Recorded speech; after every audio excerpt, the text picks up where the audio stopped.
Hi friends, ఈరోజైతే నేను మంచి హెల్తీ రెసిపీతో మేము ముందుకు వచ్చానండి. ఇప్పుడు నేను చేసే రెసిపీ ఏంటంటే మిక్స్డ్ వెజ్ రాగి సూప్ అన్నమాట. ఇప్పుడు ఈ వెదర్లో చల్లగా మిక్స్డ్ వెజ్ రాగి సూప్ ఎలా చేద్దామో చూడండి. ఒక బౌల్లోకి చాలా తక్కువ క్వాంటిటీలో నూనె అయితే తీసుకోవాలి. అందులో కొంచెం జీలకర్ర వేసుకోవాలి. నా దగ్గర ఉన్న వెజిటేబుల్స్ అంటే పచ్చిమిర్చి, ఆనియన్స్, క్యాప్సికమ్, క్యారెట్, టమాటాతో చేస్తున్నాను అన్నమాట.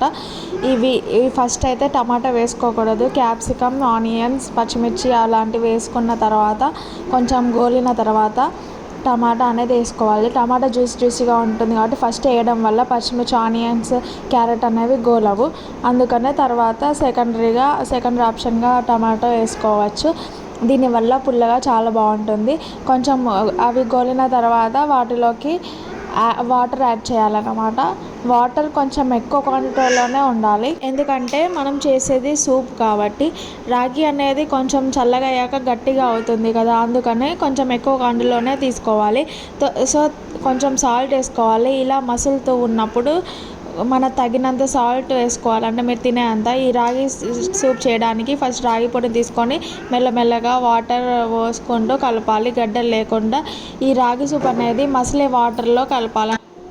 తర్వాత ఈ వాటర్ అనేవి కొంచెం ఒక 10 మినిట్స్ దాకా మసిలేలాగా చూసుకోవాలన్నమాట.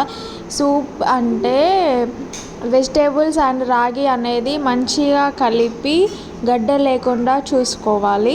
ఫస్ట్ ఆఫ్ ఆల్ అయితే కింద కూడా చూసుకోవాలి, ఎందుకంటే పైన మసులుతుంటే కింద గడ్డలుగా ఉంటుంది కదండి. కాబట్టి మంచిగా కిందికి మీదికి కలపాలి.